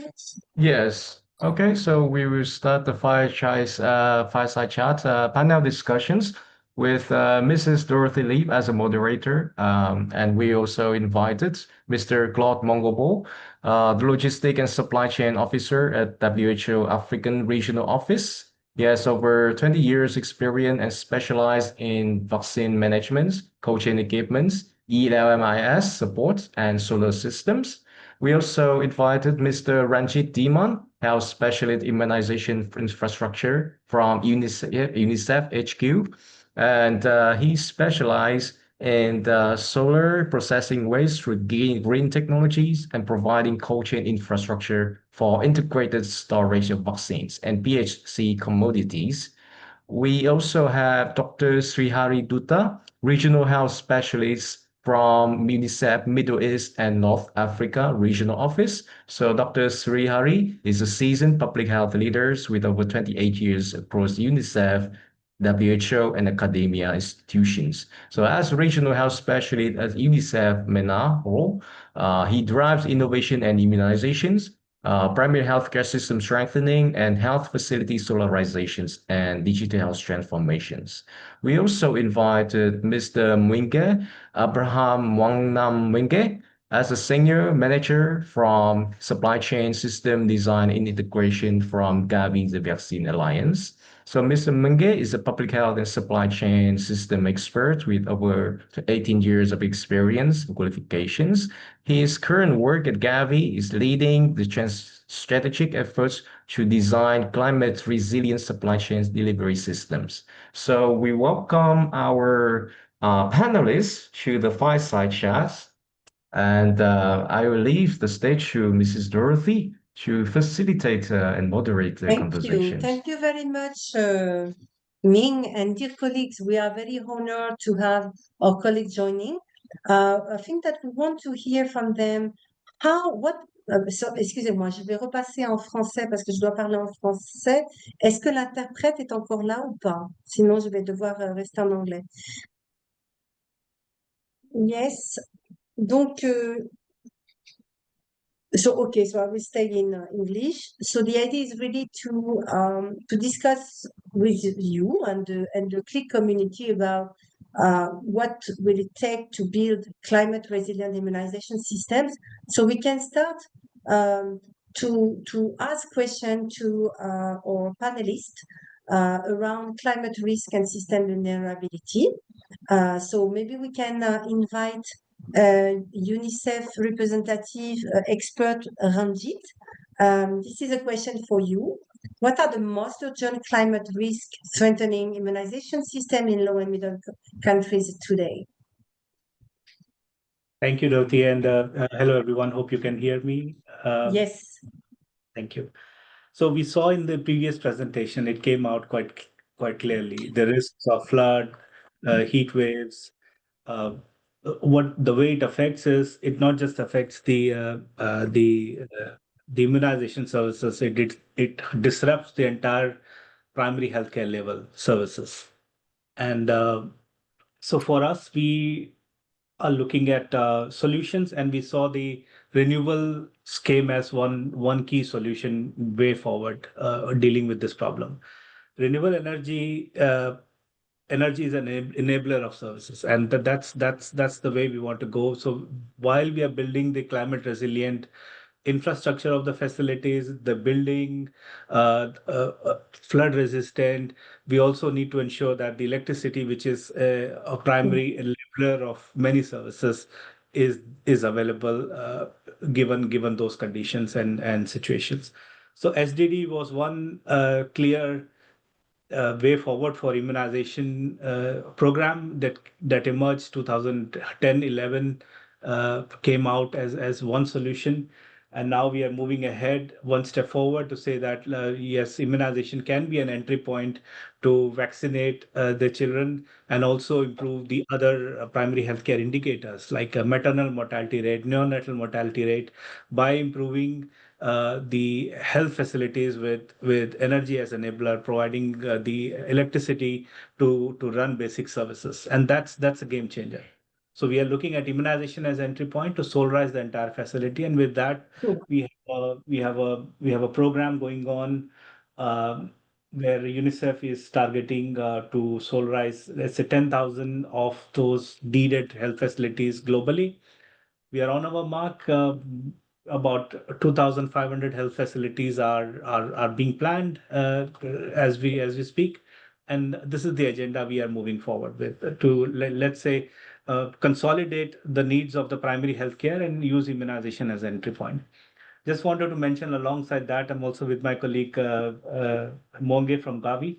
We are working with Global Fund and Gavi to also look at other climate issues, which is really waste management. The way we process our waste, open burning, and those issues are not really great.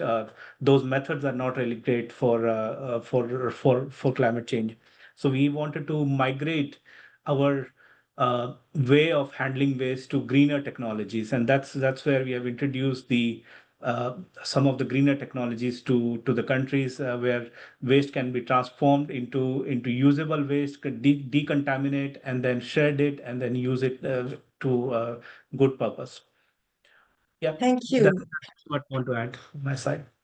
Yeah, thank you very much. I think it's very impressive to know that UNICEF is currently with Gavi and along with Gavi trying to find some solutions to support countries. It's a huge, of course, work, and we need to really understand the progress and to see who are the champions at country level to be able to also own the process and the strategies that you are envisioning for countries. So now looking at specifically the regions of Africa and the regions of MENA, Middle East and North Africa, I'd like to invite our colleagues Claude to share very typical climate risk identified in the African region.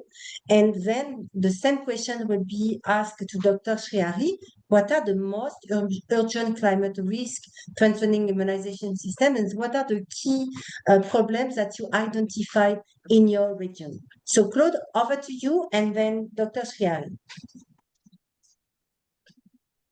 Merci Dorothy pour cette question. Alors, au niveau de la région africaine, particulièrement les pays de Afro, ce que nous sommes en train d'évaluer comme risque actuellement, c'est surtout les situations de phénomènes météorologiques, notamment les inondations, les cyclones, mais surtout la sécheresse également qui perturbe de plus en plus la chaîne d'approvisionnement en vaccins, parce qu'avec les changements des routes et tous ces éléments-là rendent vraiment fragiles les systèmes d'approvisionnement dans les pays. Mais également la hausse de la température qui est un risque très important qui menace l'intégrité de la chaîne du froid.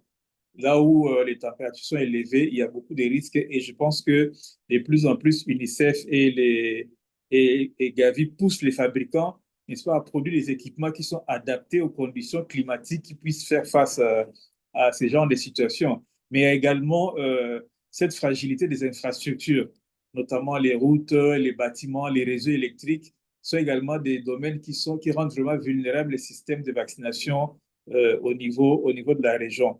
Mais au-delà de tout ça, ces éléments-là viennent également s'ajouter la situation des épidémies dans les pays. Et lorsque vous avez des épidémies dont les maladies sont sensibles au climat, ça ajoute encore plus de problèmes, n'est-ce pas, au système des vaccinations dans les pays qui sont déjà soumis à des rudes épreuves en termes de distribution, de stockage et de gestion des programmes. Donc voilà un peu les domaines que nous sommes en train d'identifier au niveau de la région et auxquels nous pensons adresser des solutions. Merci. Merci beaucoup, Claude. And then for Dr. Shai for the MENA regions, can you share with us the identifying risk in your region, please?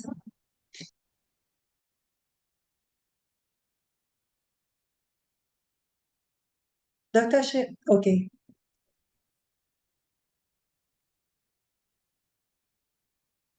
You are on mute, Dr. Shriari. Okay. Hello, colleagues. So good afternoon, and very glad to be part of this webinar and panel discussion. So specifically for our region, MENA region and North Africa region, we are much behind. So I will first start with before climate, means it's impacting climate change. More than 90% of our cold chain equipment for immunization programs, they are domestic refrigerator. So which produce lot of heat, consume more energy. And so in last 3 years, our entire effort was to reverse that. So now we have 80% equipments which are now PQS qualified, which was earlier only 10% of equipment was PQS qualified. So this is fast, means I would say climate change actions which you have initiated. And then the second is in terms of solarization, in terms of buying SDD, our approach was more, though we have procured many SDD, but our approach has been changed in recent years. That instead of buying SDD, we should go for complete health facility solarization, so that the children who are coming to the facility, they receive all service. So that has been achieved in most of the conflict affected countries in our region, like Syria. Sudan is not very well developed in terms of solarization of health facilities. But Sudan and Syria, Iraq, and some of the facilities in Yemen, they are so they have done a lot of solarization, including the Lebanon, which is also a conflict and fragile affected area. So this is how we are trying to means support climate change action by complete solarization of the health facility. In terms of waste management, which Ranjit was speaking, our region is far behind in terms of waste management. I would say the waste management for the immunization is one of the weak area in this region. So that's all. But I have another point. It is because we know that the immunization program, it is man machine building in interaction. So there is a need for technology change even in cold chain, that instead of going for the conventional refrigerant R134A, which produce lot of global warming, we should go for the hydrocarbon based ice line refrigerant and deep freezer. In fact, many of the manufacturers now switching it to hydrocarbon-based refrigerant. So that's produced less heat wave.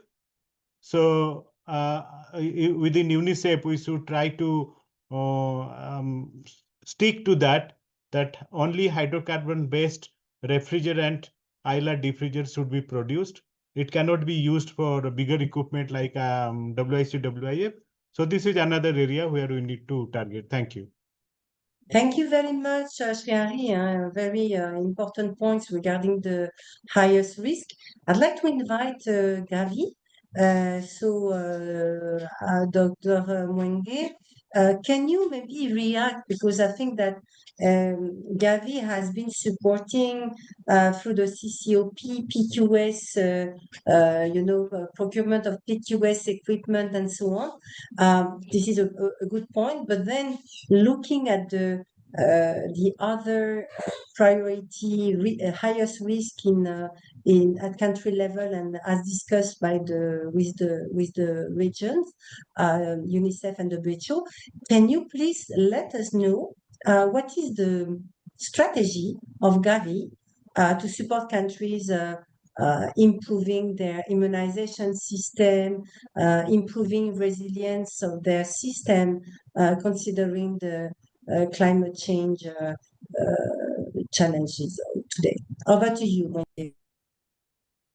Thank you very much, and nice to hear from the different experiences that you coming from countries. We heard from Senegal, we heard what is happening in MENA region, and also from the Afro region. So, as you may know, that Gavi 6.0 establishes climate sensitivity as a core guiding principle for vaccine strategy and also in terms of health system support. And when we talk about the CCOP, for example, and we realize that Gavi has so far procured almost 42,500 solar fridges.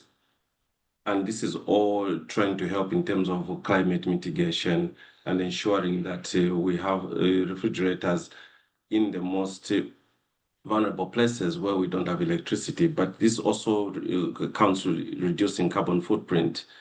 So there are several aspects in terms of the way Gavi is supporting countries. I think from vaccine introductions, for example, this is where the prioritization is given to vaccines that are targeting climate-sensitive diseases. As you heard from Senegal, these diseases, for example, if you look at cholera, dengue, typhoid, and all influenced also somehow by climate change. So there are some resources that have been provided for countries to respond to that. And also that includes in terms of the vaccine stockpiles, which are readily make vaccines readily available to respond to countries in terms of an outbreak and things like that. And also coming back, also looking at the infrastructure investments, as you heard from UNICEF in terms of the different forecasts that we're looking at. So we're supporting countries and we're having, particularly for solarization, we're having a pilot project, which is a learning agenda. And this is leveraging the CCOP mechanism to see how we can conduct wider solarization. And so far, we're doing a learning agenda in 4 countries. And hopefully some of the results are to be gotten from this work that is being done should be able to actually inform how we proceed in terms of solarization of countries, of health facilities in different countries. There's also different support for country support in terms of some consolidated funding, which enhance outbreak surveillance, supporting countries with diagnostics for rapid response, and all this ensure that there's a resilience against climate change-driven immunizations. However, there's also some of the strategies that we're putting in place that we're promoting, which are climate-smart immunization innovations through a project called Infuse. And we're looking at different areas in terms of developing advanced geospatial platforms, which use artificial intelligence to identify and geo-target zero-dose children and predict some of the impacts. And also equipping health workers with adaptive tools, AI tools in terms of giving them some insights. And this all goes about to enhance targeted immunization and address climate-related challenges. Also, we're looking at how do we deploy end-to-end real-time temperature monitoring. These are also some of the innovations that have been put through the project called Infuse to see how we can achieve that and ensure that we're able to track the temperature for the vaccines that are being stored in these refrigerators. We're also looking at how do we optimize distribution routes to ensure that we timely ensure that the vaccines reach the facilities. But as you know, we need to see how we kind of predict certain situations using artificial intelligence, using the tools that we are putting in, reading the weather and see where routes are flooded.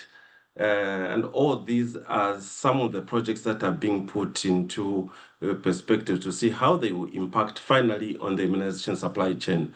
So there's quite a number of interventions that have been put in place. We're trying to see also how do we support countries better prepare for example, if there are floods, how do we ensure that we safeguard the equipment that is being installed in those facilities? So all this will help in terms of the planning, looking at what we'll learn from the Infuse projects to see how we can actually now drive to scale in terms of helping other countries and trying to come up with the practical guidance on how to manage. Very good. Thank you so much, Mwenge. I think it's very inspiring. We can see all the work and the investment made by Gavi and UNICEF also. So now the key question here is, how can we, better collaborate together to ensure that the investment is coordinated better to really target on the countries facing the climate change issues, challenges, and more particularly, we can see that there are some initiatives, UNICEF, WHO, but to which extent is possible to support countries putting in their agenda the climate change, solutions, guidance, and tools at country level. Because many things are done at international level, at global level, but when we come to the country level, it's not so obvious that this conversation is clear.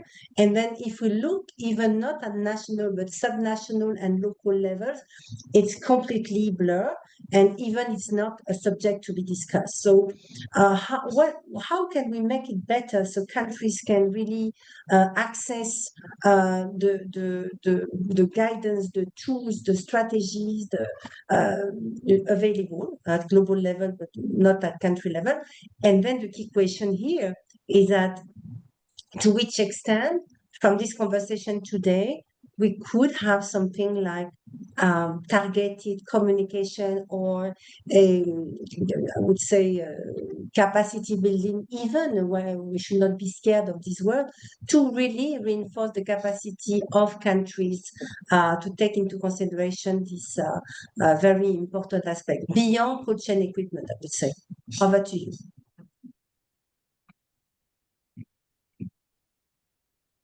These questions are for Gavi, UNICEF, WHO. It's not only for Mwenge, I guess. Okay, I'll start and maybe Ranji to pick up since we work together on some of these issues. I think, first of all, I think we need to see how we do our planning. We have a lot of global goods available, but how do we actually ensure that we operationalize this guidance that is available at global level, also what might be available at country level? How do we develop integrated roadmaps, and how do we clearly define partner roles and responsibilities to avoid duplications? So these are some of the things that we need really to talk about. Once we know that, then we can be able to actually ensure that the guidance that we have is actually interpreted, implemented in countries, but not in a duplicative way, but more in a collaborative way. One is also to reduce on the resources but also to make it more effective in terms of the implementation. Thanks. And Monge, I'd like to add that, yeah, you use the right word, planning. You need to start from there. We operate in a world of silos today, right? Immunization program is a silo. The agencies, they work with the silo. So I think we need to break that, and we are already doing that when it comes to climate. I brought the example of UNICEF Gavi Global Fund working together actually as the three organizations to solve the waste management issues in a more, let's say, climate friendly way. And take the agenda forward. So that's one silo we need to break. But in the country, you are absolutely right, Dorothy. It's not clear across the levels, across the ministries, within ministries. They don't talk to each other. So the interventions need to happen at the PHC level. It is the health facility where we are talking about resilience, and not the services which can bring the resilience alone. So we need to bring that dialogue with ministry to look at primary healthcare and strengthen the primary healthcare. Maybe use other programs as an entry point. We are strongly bringing immunization as an entry point to resolve other broader issues like waste management, energy, etc. When we talk about waste management, we no more talk about immunization waste. We talk about full health facility waste. So that's how we are trying to break those silos. But that's the effort we need to do that. And in country, at the ministry level, departments, climate team need to talk to energy, the energy need to talk to health, and all that silos need to be broken. It's a long way forward. Thank you very much. So if I recap your intervention, planning, policy dialogue, integration of health programs, and I think yes, and trying to connect countries with the global guidance, or even adapting global guidance to the specificity of the countries. I'd like to invite WHO, so Claude, as we heard from Gavi and UNICEF, do you want to say a word from WHO? Oui, effectivement, et je pense que dans l'intervention de Ranjit, il y a quelque chose d'important qu'il a soulevé, c'est le fait d'éviter de travailler de manière séparée et favoriser la synergie pour pouvoir mieux aider les pays, notamment à mener des évaluations de la vulnérabilité, n'est-ce pas, de la chaîne d'approvisionnement, de manière à ce que ce soit adapté au changement climatique. Mais au-delà de ça aussi, dans la micro-planification, intégrer déjà les risques climatiques, parce que ça peut aider notamment à anticiper et éviter les risques de rupture des chaînes d'approvisionnement. Donc, si dans la micro-planification déjà, les équipes au niveau du pays prennent en compte les aspects climatiques, ça peut favoriser en des moments précis de prendre des actions appropriées pour que les systèmes ne soient pas interrompus à un moment donné lorsqu'il y a des situations de crise climatique ou de catastrophes. Merci. Merci beaucoup. Donc, nous arrivons à la fin de cette conversation. We are coming at the end of this fireside chat. I'd like to say thank you, and we can applaud our colleagues sharing their perspective and insight regarding the way forward building climate resilient immunization systems. Let's move on to the last slide. Please, let's go to the last slide so we can conclude. I think that what we want to say here is that we all agree that climate change is already bothering, stopping immunization systems and programs, in more particularly in fragile countries where the zero dose are the most prevalent and they are the most at risk.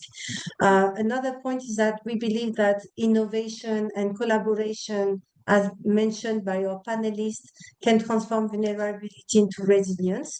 So collaboration with countries, making more coordination, more integration, so to enable to join forces for more comprehensive solutions at country level. And I hope that we can all commit to climate smart immunization that protects every child. So the CLIC community, I think I could see that we were 65, 66 participants in this click so in this Kia, in this Agora. So I hope that all of us who are taking or the key messages and going back to our colleagues and professional colleagues, that we are going to advocate and promote also these important topics. So policy dialogue is important to make changes at country level, even before planning. So what we commit to share this PowerPoint, all the PowerPoint presentation done during this session. We'll also develop a briefing notes so you can use it to discuss with your colleagues or your supervisor or your managers to really take into consideration climate change, climate challenges into the planning, to the shaping of the strategies at country level. So thank you very much to all of you. It's been a pleasure. And let's talk again next month at the end. I think it will be the last Thursday of the next month. Thank you so much et à bientôt. Merci. Thank you, everyone. Have a good day. Merci beaucoup. Merci, à bientôt. Bye À bye. bientôt. Au revoir. Bye bye. Merci. Thank you, everyone. Fantastic. Thank you, Andrew. Allez, à bientôt. Thank you, Mwenge. Thank you, Ransi. Thank you. Ranjit. Bye-bye. Thank you Yes, very it's been a much. while. Thank you, Catherine. Thank you, Min. Nice to see you. Nice to see you too. Bye-bye. Bye-bye. Thank you. Goodbye, Shekna. Thank you, Jack. Good.